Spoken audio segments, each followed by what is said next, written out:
اوقات بہت سی محنتوں کا نتیجہ انسان دیکھتا ہے کہ ضائع چلا گیا.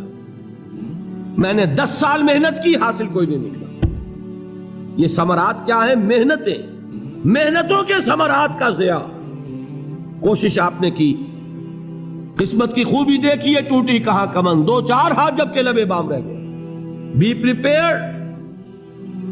ایک شاعر کے یہ اشعار ہیں، وہ کمیونسٹ تھا، میں نام بھی نہیں لیتا، لیکن یہ کہ یہ اسی انقلابی، چونکہ ان کا بھی ایک انقلابی نظریہ ہے، انقلابی عمل میں یہ سارے مراحل آتے ہیں. کوئی سیٹ بیک آیا، فرض کیجئے کوئی ناکامی ہو گئی، تو اپنے ساتھیوں کو دل بندھانے کے لیے یہ فصل امیدوں کی ہمدم اس بار بھی غارت جائے گی، سب محنت صبحوں شاموں کی اب کے بھی اکارت جائے گی. میرے نبی کے ثمرات کا جو لفظ یہاں آیا ہے، وَنَقْصٍ مِّنَ الْأَمْوَالِ وَالْأَنفُسِ وَالثَّمَرَاتِ، سب محنت صبحوں شاموں کی اب کے بھی اکارت جائے گی.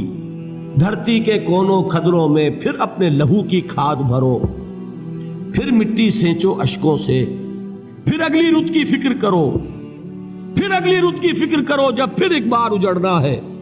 ایک فصل پکی تو بھر پایا، تب تک تو یہی کچھ کرنا ہے. ایک مقصد ہے سامنے، انقلاب برپا کرنا ہے. ایک کوشش ناکام ہو جائے کوئی پرواہ نہیں، نیکسٹ. پھر تیار رہو ناکامی کے لیے. ایسا نہ ہو جو انگریزی میں کہتے ہیں hope for the best but be prepared for the worst. ایسا نہ ہو کہ دوسری مرتبہ ناکام ہو کے بددل ہو جاؤ، تمہاری ہمتیں جواب دے جائیں. نہیں، پہلے سے تیار رہو کہ دوسری مرتبہ بھی ناکامی آئے تو آئے، لیکن جب تک کہ کامیابی حاصل نہیں ہوتی ہمیں یہ کام کیے چلے جائیں. دیکھیے سیرت میں آیا کہ نہیں یہ واقعہ. بدر میں مسلمانوں کو فتح ہوئی تو احد میں زک پہنچی کہ نہیں؟ 70 صحابہ شہید ہوئے کہ نہیں؟ اگر ان کی ہمتیں جواب دے جاتی تو گاڑی کیسے چلتی آگے؟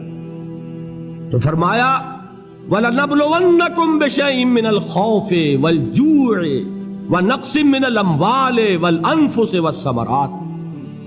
ہم تمہیں لازم آزمائیں گے، خوف کی کیفیت سے، فقر و فاقے کی کیفیت سے، بھوک سے، جان کے نقصان سے، مال کے نقصان سے، محنتوں کے حاصل کے ضائع ہو جانے سے. وَبَشِّرِ الصَّابِرِينَ، اور اے نبی بشارت دیجئے صبر کرنے والوں کو. الَّذِينَ إِذَا أَصَابَتْهُمْ مُصِيبَةٌ، وہ کہ جب ان پر کوئی تکلیف آئے، کوئی مصیبت آئے، کوئی آزمائش آئے، قالوا انا للہ و انا الیہ راجعون، وہ یہ کہیں کہ ہم اللہ ہی کے ہیں، اللہ ہی کی طرف لوٹ جانا ہے. یہ وہی انداز ہے جو میں نے فارسی کا شعر سنایا تھا آپ کو کہ سرے تسلیم خم ہے جو مزاج یار میں آئے. وہ ہمارا مولا ہے، ہمارا آقا ہے. اگر اسے یہی منظور ہے تو ہمیں بھی یہی منظور ہے. میں نے تسلیم و رضا کی بات کی تھی نا، آپ کو کچھ شعر سنائے تھے. ایک شعر اور سنیے، اور یہ کس کا ہے؟ محمد علی جوہر کا. ایک مرتبہ جیل گئے، ان کی ایک بیٹی جوان بیمار ہوئی، فوت ہو گئی. باہر چھوڑا انگریز نے، جاؤ بھائی دفن کر دو بیٹی کو. دوسری مرتبہ جیل گئے، دوسری جوان بیٹی اسی مرض میں مبتلا ہوئی.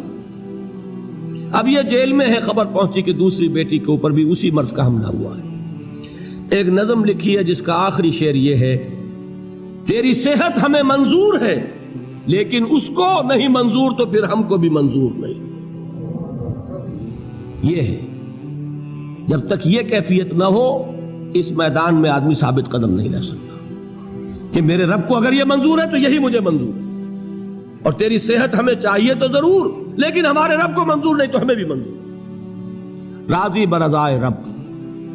وَبَشِّرِ الصَّابِرِينَ الَّذِينَ إِذَا أَصَابَتْهُمْ مُصِيبَةٌ قَالُوا إِنَّا لِلَّهِ وَإِنَّا إِلَيْهِ رَاجِعُونَ. نہ شود نصیب دشمن کے شود ہلاک تیغت، سرے دوستاں سلامت کے تو خنجر آزمائے.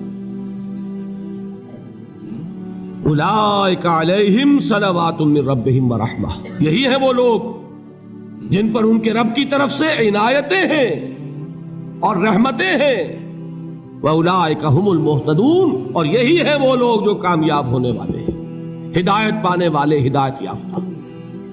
اسی سورہ بقرہ میں ذرا آگے چل کر، یہ تو ہے 20واں رکوع، 19واں رکوع، 21ویں رکوع کی پہلی آیت ہے لیس البر ان تولوا وجوہکم قبل المشرق والمغرب ولکن البر من آمن باللہ والیوم الآخر والملائکۃ والکتاب والنبیین وآتى المال على حبه ذوي القربى واليتامى والمساكين وابن السبيل والسائلين وفي الرقاب وأقام الصلاة وآتى الزكاة والموفون بعهدهم إذا عاهدوا والصابرين في البأساء والضراء وحين البأس۔ اب یہ آیت جو ہے سورۃ العصر میں جو مضامین آئے تھے سارے اس میں موجود ہیں۔ وہاں ایمان کا لفظ آیا، یہاں 5 ایمانیات کی تفصیل آ گئی، اعمال کی تفصیل آئی، اور آخری بات وہاں کیا ہے وَتَوَاصَوْا بِالصَّبْرِ، اور یہاں کیا ہے وَالصَّابِرِينَ فِي الْبَأْسَاءِ وَالضَّرَّاءِ وَحِينَ الْبَأْسِ، اور صبر کرنے والے، اصل نیکی ان کی ہے جو صبر کریں، کس میں؟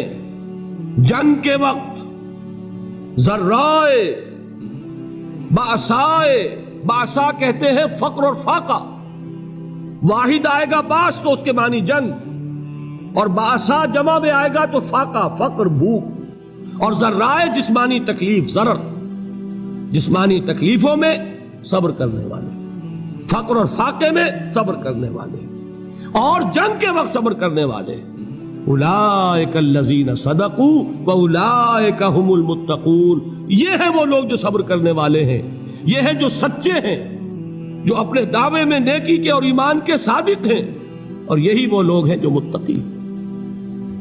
اگلی سورت ہے سورہ آل عمران، اس میں 2 لفظ آئے ہیں، آخری آیت یا ایھا الذین آمنوا اصبروا وصابروا ورابطوا واتقوا اللہ لعلکم تفلحون۔ دیکھیے یہاں صبر اور صابر جو تعلق جہد اور جہاد کا ہے وہی ہے صبر اور مصابرت۔ صبر ایک طرفہ عمل ہے، آپ جھیل رہے ہیں، برداشت کر رہے ہیں، صبر علی المعصیہ، صبر علی الطاعہ، صبر علی الابتلاء، یہ سب کیا ہے؟ صبر۔ اور مصابرت کیا ہے؟ صبر کا صبر سے مقابلہ۔ یہ سورہ آل عمران، اب وقت نہیں ہے، میں آپ کو سناتا اللہ تعالیٰ نے کیسے کیسے مسلمانوں سے کہا، مسلمانوں تمہیں زک پہنچی ہے تو انہیں بھی تو پہنچی تھی، ان کے 70 نہیں مارے گئے تھے بدر میں، ان کے حوصلے جو ہیں وہ تو پست نہیں ہوئے، وہ اگلے سال آ گئے تم پر چڑھائی کر کے، تم کیوں اتنا برا مان رہے ہو؟ تمہارے دل اتنے زخمی کیوں ہو گئے؟ تمہیں تکلیف پہنچتی ہے تو انہیں بھی پہنچتی ہے۔ اپنی غیرت جو ہے ہمیں ذرا اس کا جائزہ لینا چاہیے۔ لوگ باطل نظریات کے لیے کتنی قربانیاں دے رہے ہیں، لوگ باطل چیزوں کے فروغ کے لیے کتنی محنتیں کر رہے ہیں۔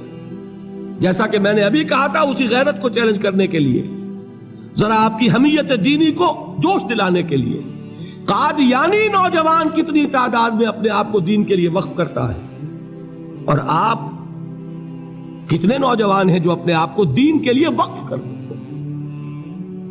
اور ہوں وہ کھاتے پیتے گھرانوں کے لوگ۔